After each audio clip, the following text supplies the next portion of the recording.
بسم الله الرحمن الرحيم. إن الحمد لله والصلاة والسلام على رسول الله وعلى آله ومن والاه.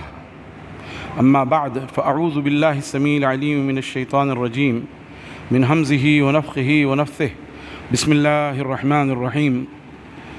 أم حسبتم أن تتركوا ولما يعلم الله الذين جاهدوا منكم ولم يتخذوا من دون الله ولا رسوله ولا المؤمنين وليجا والله خبير بما تعملون. ما كان للمشركين أن يعمروا مساجد الله شاهدين على أنفسهم بالكفر أولئك حبطت أعمالهم وفي النار هم خالدون. إنما يعمر مساجد الله من آمن بالله واليوم الآخر وأقام الصلاة وآتى الزكاة ولم يخش إلا الله فعسى أولئك أن يكونوا من المهتدين. أجعلتم سقاية الحاج وعمارة المسجد الحرام كمن آمن بالله واليوم الآخر وجاهد في سبيل الله لا يستوون عند الله والله لا يهدي القوم الظالمين. الذين آمنوا وهاجروا وجاهدوا في سبيل الله بأموالهم وأنفسهم أعظم درجة عند الله وأولئك هم الفائزون. يبشرهم ربهم برحمة منه وفضل ورضوان وجنات لهم فيها نعيم مقيم خالدين فيها أبدا إن الله عنده أجر عظيم. يا أيها الذين آمنوا لا تتخذوا آباءكم وإخوانكم أولياء إن استحبوا الكفر على الإيمان ومن يتولهم منكم فأولئك هم الظالمون. قل إن كان آباؤكم وأبناؤكم وإخوانكم وأزواجكم وعشيرتكم وأموال اقترفتموها وتجارة تخشون كسادها ومساكن ترضونها أحب إليكم من الله ورسوله وجهاد في سبيله فتربصوا حتى يأتي الله بأمره والله لا يهدي القوم الفاسقين.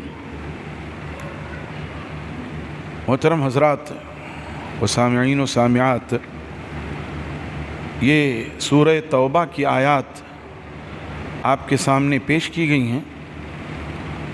سورہ توبہ اور سورہ انفال کا مضمون تقریباً یکساں ہی ہے، جبکہ سورہ انفال کا نزول مدینہ طیبہ کے ابتدائی دور میں ہوا ہے اور سورہ براء یا توبہ کا نزول مدینہ طیبہ کے بالکل آخری دور میں ہوا ہے. لیکن دونوں کا مضمون ایک ہی ہے.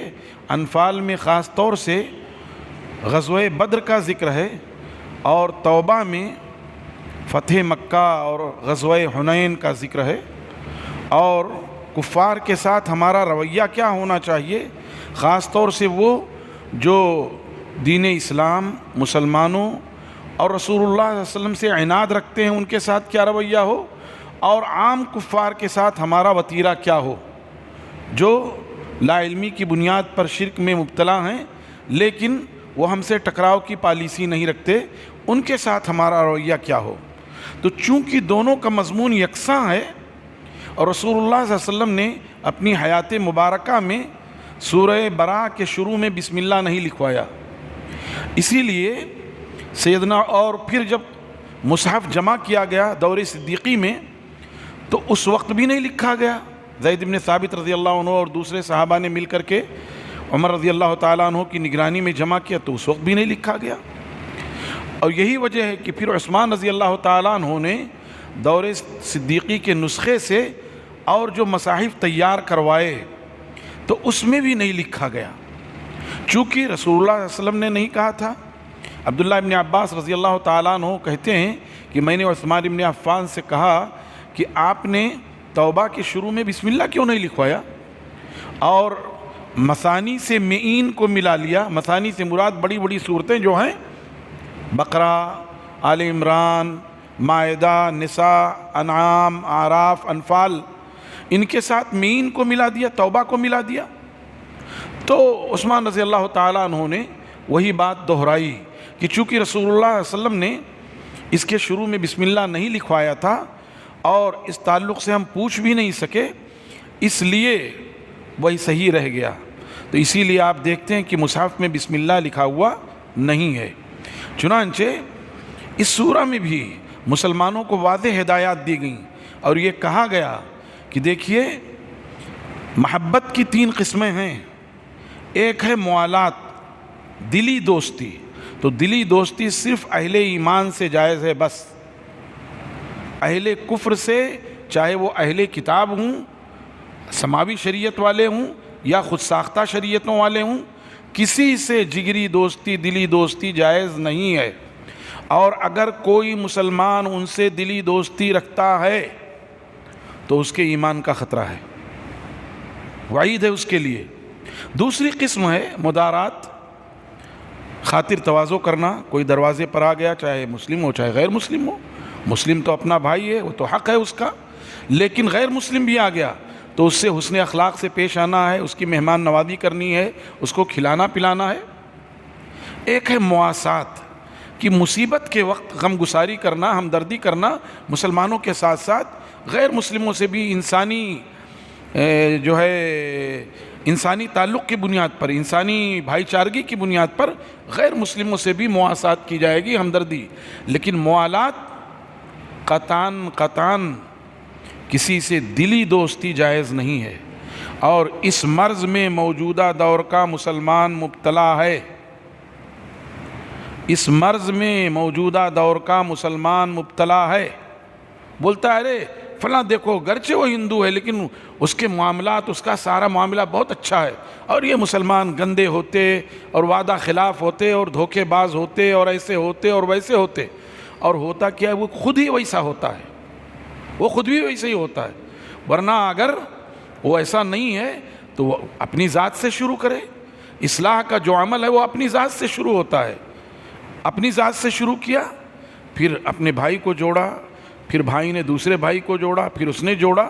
اصلاح کا عمل اپنی ذات سے شروع ہوتا ہے. ابدا بنفسک. تو اسی لیے کہتے ہیں کہ اسی لیے ہم ہندوؤں سے محبت کرتے ہیں. اگر کسی میں یہ بات ہے تو گویا وہ اللہ اور اس کے رسول صلی اللہ علیہ وسلم کی صریح خلاف ورزی کر رہا ہے، جائز نہیں ہے. تو اس سورہ توبہ میں اس طرح کی بات ہے. اور سورہ توبہ فاضحہ بھی ہے، منافقین کو اس میں ذلیل و رسوا کیا گیا ہے اور واضح ہدایات دی گئی ہیں. اس کی کچھ آیات آپ کی خدمت میں پیش ہیں.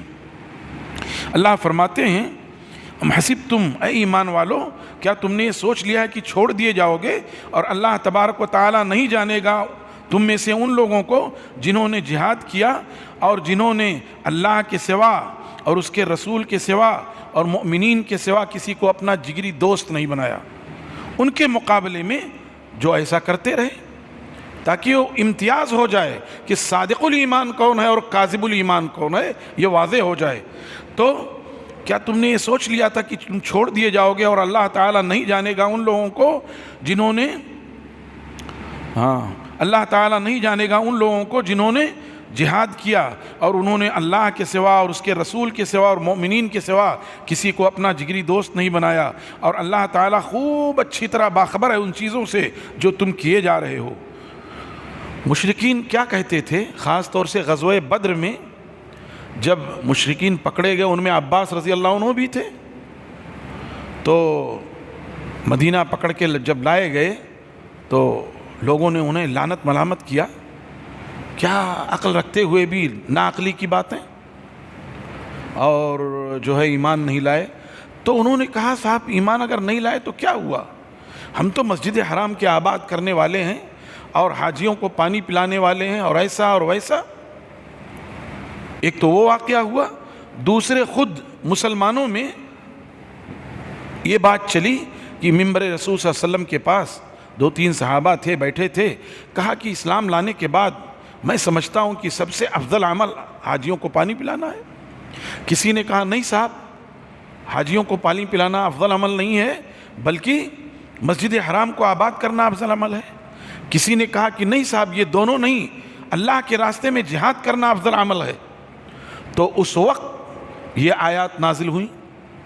آگے آ رہا ہے. بہرحال یہاں مشرکین کے لیے جب انہوں نے کہا کہ ہم مسجد حرام کو آباد کرتے ہیں، خاص طور سے عباس کے تعلق سے آئے جو اس وقت تک ظاہراً مسلمان نہیں ہوئے تھے، باطناً مسلمان ہو چکے تھے وہ. اسی لیے جب فدیہ کی بات آئی تو رسول اللہ صلی اللہ علیہ وسلم نے عباس سے کہا کہ اپنا بھی فدیہ دو اور عقیل کا بھی دو اور حارث کا بھی دو. تو کہا اللہ کے رسول آپ تو جانتے ہیں کہ میں مسلمان ہوں اندر سے.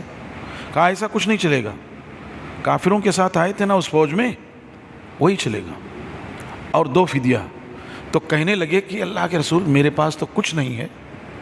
کہا اچھا, پھر وہ مال جو تم نے اور ام الفضل نے دفن کیا ہے وہ نکال کے لاؤ دو. کہنے لگے اللہ کے رسول میں گواہی دیتا ہوں کہ آپ اللہ کے سچے رسول ہیں.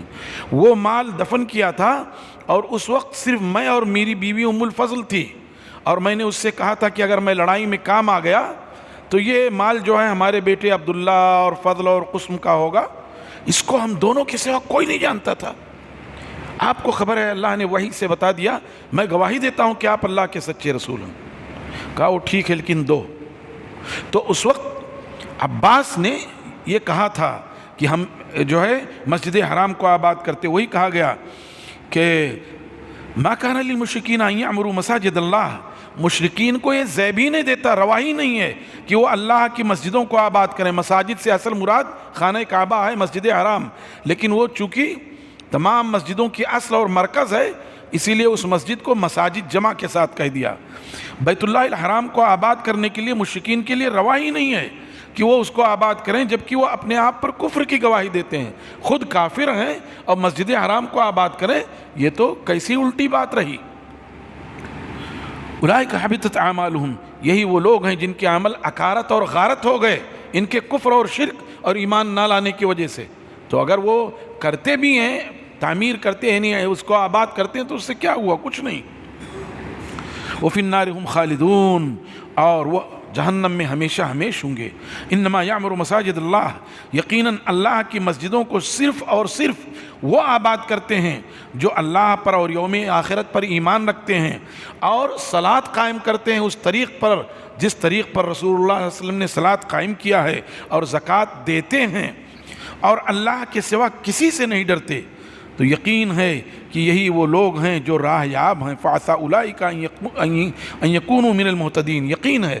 عسیٰ قرآن پاک میں جہاں بھی ہے یقین کے لیے, ممکن ہے کہا گیا ہے ترجمہ کے, لیکن اکثر مفسرین کہتے ہیں یقین. یقین ہے کہ وہ راہ یاب لوگ ہیں. اجعلتم سقایۃ الحاج وعمارۃ المسجد الحرام, اے لوگو کیا تم نے حاجیوں کو پانی پلانا اور مسجد حرام کو آباد کرنا برابر سمجھ لیا ہے اس شخص کے جو اللہ پر اور یوم آخرت پر ایمان لایا اور اللہ کے راستے میں جہاد کیا؟ کیا یہ برابر ہے؟ اس میں وہی بات کہ وہ جو آپس میں انہوں نے عباس وغیرہ نے کہا رضی اللہ عنہ, یا مسلمانوں نے آپس میں یہ بات کہی تھی, اس پر یہ آیت نازل ہوئی کہ دونوں برابر نہیں ہو سکتے. گویا اللہ پر ایمان لانا, یوم آخرت پر ایمان لانا, اللہ کے راستے میں جہاد کرنا, یہ افضل ترین عمل ہے بنسبت اس کے کہ کوئی حاجیوں کو پانی پلاتا ہو اور کوئی مسجد حرام کی, اور خاص طور سے مشرک. پھر اگر مسلمانوں میں سے کوئی یہ کام کر رہا ہو تو اس کے مقابلے میں یہ زیادہ اہم ہے, اس کے مقابلے میں بھی اللہ کے راستے میں جہاد کرنا زیادہ اہم ہے. لا یستوون عند اللہ, سنو یہ دونوں برابر نہیں ہو سکتے اللہ کے نزدیک. واللہ لا یہدی القوم الظالمین, اور اللہ ظالم قوم کو ہدایت نہیں دیتا, مشرک قوم کو ہدایت نہیں دیتا جو شرک کرے. تو شرک کرنے والے کے لیے کیا کہا؟ ظالم, اور جو ظالم ہے وہی دہشت گرد ہے. اسی لیے میں بولتا ہوں کہ مسلمانوں کے سوا دنیا میں جتنے لوگ بھی ہیں A to Z سب کے سب دہشت گرد ہیں, اس لیے کہ وہ ظالم ہیں, یعنی مشرک ہیں, کھاتے اللہ کی ہیں گاتے کسی اور کی ہیں, تو یہی تو دہشت گرد ہوئے. لیکن دنیا الٹی ہو گئی ہے کہ نور کے نام پہ بکتی ہے یہاں تاریکی, تاریکی کو نور الٹا معاملہ چلنے لگا ہے. خیر, الذین آمنوا وہاجروا وجاہدوا فی سبیل اللہ, وہ لوگ جو ایمان لائے, جنہوں نے اللہ کی خاطر ہجرت کیا, اللہ کے راستے میں جہاد کیا اپنے مال اور اپنی جان کے ذریعے. اعظم درجۃ عند اللہ, یہ مقام و مرتبے کے اعتبار سے اللہ کے نزدیک بڑے بلند اور بڑے بھاری عظیم مرتبے پر ہیں. اولئک هم الفائزون, اور یہی وہ لوگ ہیں جو کامیاب ہیں. یبشرہم ربہم برحمت منہ, اللہ رب العزت انہیں بشارت دیتا ہے اپنی جانب سے خصوصی رحمت کی. ورضوان, اور اپنے رضا کی, اور اللہ کی رضا. ورضوان من اللہ اکبر, اور اللہ کی رضا تو سب سے بڑھ کر ہے. اپنے خصوصی رضا کی بشارت دے رہا ہے۔ وجنات لہم فیہا نعیم مقیم، اور ایسے باغات کی وہ بشارت دے رہا ہے جس میں ہمیشگی والی نعمتیں ہیں، خالدین فیہا ابدا، جس میں وہ ہمیشہ ہمیش رہیں گے۔ ان اللہ عندہ اجر عظیم، یقیناً اللہ تعالیٰ کے پاس اجر عظیم ہے۔ یا ایھا الذین آمنوا لا تتخذوا آباءکم واخوانکم اولیاء، اے ایمان والو تم ہرگز اپنے باپوں اور اپنے بھائیوں کو اپنا جگری دوست نہ بناؤ، ان استحب الکفر علی الایمان، اگر وہ کفر کو ایمان پر ترجیح دیتے ہیں، ایمان کے مقابلے میں کفر سے محبت کرتے ہیں، تو ایسے باپوں کو اور ایسے بھائیوں کو اور ایسے بیٹوں کو تم اپنا دلی دوست نہ بناؤ۔ ومن یتولہم منکم، اور تم میں سے جو بھی کوئی پیٹھ پھیرے گا، یعنی انہیں اپنا دلی دوست بنا لے گا، اپنے باپوں کو، اپنے بھائیوں کو، اپنے بیٹوں کو، اپنی بیویوں کو، اپنے قرابت داروں کو، جو ایمان کے مقابلے میں کفر کو عزیز رکھتے ہیں، تو جس کسی نے اس طرح کی حرکت کی فَأُولَٰئِكَ هُمُ الظَّالِمُونَ، یہی وہ لوگ ہیں جو ظالم ہیں، اور ظالموں کا ٹھکانہ جہنم ہے، اس لیے کہ انہوں نے ایمان کو چھوڑ کر کفر کو ترجیح دی، اور تم اسی صف میں چلے گئے کہ ان لوگوں کو تم بھی ترجیح دے رہے ہو، پسند کر رہے ہو جو کفر کو ترجیح دے رہے ہیں۔ لہٰذا اس سلسلے میں ہم مسلمانوں کی ذمہ داری ہے، مسلمانوں کو خاطر مدارات سے نہیں روکا گیا ہے۔ اسلام بدخلقی کا دین نہیں ہے کہ جو بھی سامنے ملا اس کو کاٹ کھایا، جو بھی ملا اس کو گالی دے دیا، جو بھی ملا اس کو برے لقب سے پکار دیا، نہیں۔ اسلام نے انسانی ہمدردی کی بنیاد پہ جو خدمت کی ہے اور جو حقوق دیے ہیں، کسی بھی مذہب نے وہ حقوق نہیں دیے ہیں، کسی بھی مذہب نے وہ حقوق نہیں دیے ہیں جو اسلام نے دیا ہے۔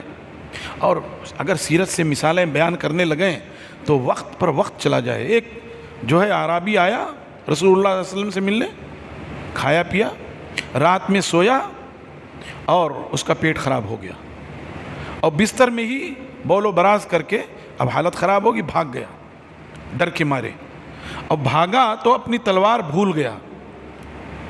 جب وہ چلا گیا، وہ رسول اللہ صلی اللہ علیہ وسلم فجر کے وقت اٹھے، دیکھا یہ حرکت ہوئی ہے، تو آپ اپنے دستے مبارک سے صاف کر رہے تھے، اور صحابہ کرام اصرار کر رہے تھے اللہ کے رسول یہ موقع ہمیں دے دیجیے۔ آپ کہتے تھے نہیں بھائی، مہمان میرا تھا، مہمان میرا تھا تو خدمت کون کرے گا، میں ہی کروں گا۔ اور اب وقت گزرا تو دیکھا اس نے کہ تلوار ہماری چھوٹ گئی ہے۔ عرب اپنی تلوار سے بے انتہا محبت کرتا ہے، اس وقت کرتے تھے، اب تو غترے میں آ گئے ماشاءاللہ سب لوگ، ہاں بزدلی آ گئی، نرم و نازک ہو گئے اسی میں۔ اس وقت وہ زبردست تھے، پوری دنیا ان سے خائف رہتی تھی، اور زیادہ دور نہیں، ملک فیصل نے یہ کہا تھا امریکہ کو، سنو ہم تو وہ لوگ ہیں جو صحراؤں میں زندگی گزارتے ہیں، لیکن تیل بند کر دیں گے تو تم اپنی گاڑیوں میں ہی مر جاؤ گے۔ چیلنج کیا تھا انہوں نے، ملک فیصل رحمۃ اللہ علیہ نے۔ اب تو سب غترے میں آ گئے، ہاں لال لال غتروں میں بزدل ہو گئے سب، لیکن آج بھی وہاں کا جو بدو ہے اصلی دیہاتی ہے، آج بھی اس کے ہاں شجاعت، بہادری، بسالت بھری ہوئی ہے۔ ہندوستان میں بھی شہروں کے مقابلے میں دیہاتوں میں جو رہتے ہیں وہ زیادہ بہادر ہوتے ہیں، جفاکش ہوتے ہیں۔ تو یہ کہا گیا ان سے کہ جو ہے ان سے یہ بات کہی گئی کہ دیکھو اس بات کو ذہن نشین کر لو کہ ان کو ترجیح نہیں دینا ہے، اور جس نے ترجیح دی وہ گیا۔ پھر آگے فرمایا گیا، رسول اللہ صلی اللہ علیہ وسلم کی زبانی یہ کہلوایا گیا، آپ کہہ دیجئے کہ اگر تمہارے باپ اور تمہارے بیٹے اور تمہارے بھائی اور تمہاری بیویاں اور تمہارا خاندان اور وہ تمہارا مال جسے تم نے جمع کر کر کے رکھا ہے، اور تمہاری وہ تجارت جس کے مندہ پڑ جانے سے تم ڈرتے ہو، اور تمہاری وہ حویلیاں اور محلات جن میں رہنے کو تم پسند کرتے ہو، یہ ساری چیزیں اگر تمہیں اللہ اور اس کے رسول سے زیادہ محبوب ہیں، اور اللہ کے راستے میں جہاد سے زیادہ محبوب ہیں، کون کون سی چیزیں؟ اللہ اور اس کے رسول اور اللہ کے راستے میں جہاد سے زیادہ محبوب ہیں، اگر تمہارے باپ اور تمہارے بیٹے اور تمہارے بھائی اور تمہاری بیویاں اور تمہارا خاندان اور تمہارا مال جسے تم نے جمع کر کر کے رکھا ہے، اور تمہاری تجارت جس کے کساد بازاری سے مندہ پڑ جانے سے ڈرتے ہو، اور تمہارے گھر جن میں رہنے کو تم پسند کرتے ہو، یہ 8 چیزیں گنائی گئیں کہ اگر یہ چیزیں تمہیں اللہ اور اس کے رسول سے زیادہ محبوب ہیں اور اللہ کے راستے میں جہاد سے زیادہ محبوب ہیں، فتربصوا، انتظار کرو، حتی یأتی اللہ بامرہ، یہاں تک کہ اللہ اپنا فیصلہ لے آئے۔ واللہ لا یہدی القوم الظالمین، اور اللہ تعالیٰ ظالم قوم کو نجات نہیں دیتا۔ آج ہمارے یہاں جو ذلت و رسوائی مسلط ہے ہم مسلمانوں پر، حقیقت میں ان چیزوں کو ہم نے اللہ اور اس کے رسول پر ترجیح دے دیا ہے۔ ہم نے اپنے کاروبار کو، اپنی کھیتیوں کو، اپنے محلات کو اللہ اور اس کے رسول پر ترجیح دے دیا ہے۔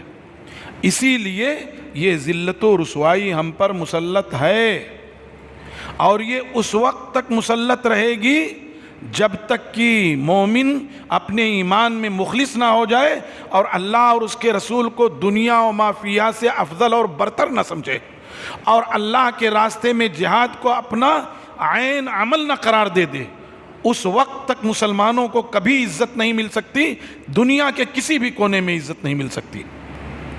اس لیے اس کا جائزہ لینا چاہیے مسلمانوں کو، اور یہ جو مذکور ہیں یہ دیکھنا چاہیے کہ کیا کہیں ایسا تو نہیں کہ یہ چیزیں ہمیں اللہ اور اس کے رسول سے زیادہ محبوب ہیں، اور اگر ایسا ہوا تو وہ مسلمانوں کے حق میں بہت ہی برا دن ہوگا۔ اللہ تعالیٰ اس دن کی رسوائی سے محفوظ رکھے۔ پھر اللہ تعالیٰ نے احسان جتایا، تحقیق کہ اللہ تبارک و تعالیٰ نے بہت سارے مقامات پر مسلمانوں کی مدد کی، اور خاص طور سے غزوہ حنین میں مدد کی، جبکہ تمہیں تمہاری کثرت نے گھمنڈ میں ڈال دیا۔ 12,000 ہو گئے تھے، 10,000 قدوسی مدینہ طیبہ سے چلے تھے رضی اللہ عنہم مکہ فتح کرنے، مکہ مکرمہ کو بغیر کسی خون خرابے کے فتح کر لیا، اور رسول اللہ صلی اللہ علیہ وسلم نے مکہ مکرمہ کے 2,000 لوگوں کو آزاد کر دیا۔ جب وہ سر جھکائے کھڑے تھے آپ نے کہہ دیا اذهبوا انتم الطلقاء، جاؤ آزاد ہو۔ 2,000 وہ بھی شریک ہو گئے، 12,000 ہو گئے۔ تو اب یہ سمجھے کہ صاحب ہماری فوج زیادہ ہو گئی، ہمارا لشکر زیادہ ہو گیا حوازن اور ثقیف کے مقابلے میں، اور اسی گھمنڈ کی وجہ سے میں نے ذکر کیا تھا کہ حوازن اور ثقیف والے بڑے تیر انداز سے پہلے سے وہ تیاری کیے ہوئے تھے، چھپے ہوئے تھے، اور جب یہ فوج پہنچی تو تیروں کی باڑھ لگا دی، سب بھاگ کھڑے ہوئے، صرف 100 یا 80 لوگ رسول اللہ صلی اللہ علیہ وسلم کے ساتھ رہ گئے بس۔ اور آپ کی بہادری کا عالم یہ کہ فوج کا کمانڈر ہوتے ہوئے خچر پر سوار تھے اور کہتے تھے انا النبی لا کذب انا ابن عبد المطلب، یعنی اعلان کر رہے تھے اور لوگوں کو بلا رہے تھے ہلموا الی عباد اللہ، لوگوں آؤ آؤ۔ اور جب تھوڑے لوگ آ گئے تو آپ نے پھر مٹھی مٹی اٹھائی اور ان کی طرف پھینکا، فرمایا شاہت الوجوہ، چہرے بگڑ جائیں، اور مسلمانوں نے حملہ کیا، اللہ تعالیٰ نے انہیں فتح دی۔ 6,000 قیدی پکڑے گئے۔ بعد میں رسول اللہ صلی اللہ علیہ وسلم کی درخواست پر صحابہ کرام نے چھوڑ دیا، آپ نے اپنے حصے کے لوگوں کو چھوڑ دیا تو سب نے چھوڑ دیا، اور 40,000 بکریاں اور بے شمار اونٹ آئے۔ آپ نے مؤلفۃ القلوب کو 100 اونٹ دے دیے تھے، صفوان بن امیہ السہمی کو، صفوان بن معطل السہمی کو، اور کس کو، اور لوگوں کو۔ بہرحال تو اس کا ذکر کیا کہ غزوہ حنین میں جبکہ تمہاری کثرت نے تمہیں گھمنڈ میں ڈال دیا تھا، فلم تغن عنکم شیئا، تمہاری کثرت نے تمہیں کچھ بھی بے نیاز نہیں کیا، اور زمین اپنی وسعت کے باوجود تنگ ہو گئی، پھر تم پیٹ پھیر کر بھاگے۔ پھر اللہ تعالیٰ نے اپنی خصوصی سکینت نازل کی اپنے رسول پر اور مومنین پر، اور ایسی فوج اتار دی جسے تم دیکھ نہیں سکتے تھے، یعنی فرشتوں کی فوج آئی، اور اللہ نے عذاب دیا ان لوگوں کو جنہوں نے کفر کیا تھا، اور یہی کافروں کا بدلہ ہے۔ پھر اللہ تبارک و تعالیٰ نے اس کے بعد تمہاری توبہ قبول کر لی، کیونکہ تم نے سرکشی کی تھی، بھاگے تھے، تو اللہ تعالیٰ نے تمہاری توبہ قبول کر لی جس کو چاہا، اور اللہ تعالیٰ بہت زیادہ بخشنے والا اور رحم کرنے والا ہے۔ اللہ تبارک و تعالیٰ سے دعا ہے کہ اللہ تعالیٰ ہمیں قرآن پاک کی ان آیات پر عمل کی توفیق عطا فرمائے، ہمیں حق و باطل کو پہچاننے کی توفیق عطا فرمائے، کون ہمارا جگری دوست ہے اور کس سے ہمیں مواسات اور ہمدردی کرنی ہے اس کو سمجھنے کی توفیق عطا فرمائے، اور ہمیں یہ توفیق دے کہ اللہ کی خاطر، اس کے رسول کی خاطر ہم ہر قربانی دینے کے لیے تیار ہوں۔ جہاد صرف جہاد بالسیف ہی نہیں ہے، جہاد تو اصلاً اپنے نفس سے شروع ہوتا ہے، جہاد بالنفس، پھر اپنے نفس سے جہاد کیا، پھر معاشرے سے جہاد کیا، وہ آخری شکل ہے، ذروۃ السنامی، وہ آخری شکل ہے، وہ بھی ضرورت پڑے تو وہ بھی ضروری ہے اور ہونا چاہیے۔ آج ہم لوگوں نے اپنی تجارت اور اپنے چوپایوں کے دم پکڑ لیے اور کھیتی کی طرف لگ گئے، اسی لیے اور بیع عینہ کہتے ہیں کہ صاحب بیچ دیا ادھار اور بعد میں کم پیسے میں خرید لیا، اس پہ راضی ہو گئے، اس لیے یہ مسلط آ گئی، یہ ذلت مسلط آئی ہے۔ اللہ تعالی ہم سب کو صدق دل سے اپنی ذات پر ایمان لانے کی اور کتاب و سنت پر عمل کرنے کی توفیق عطا فرمائے۔ سبحان ربک رب العزت عما یصفون وسلام علی المرسلین والحمد للہ رب العالمین وصلی اللہ وسلم وبارک علی نبینا محمد وعلی آلہ وصحبہ اجمعین، والسلام علیکم ورحمۃ اللہ وبرکاتہ۔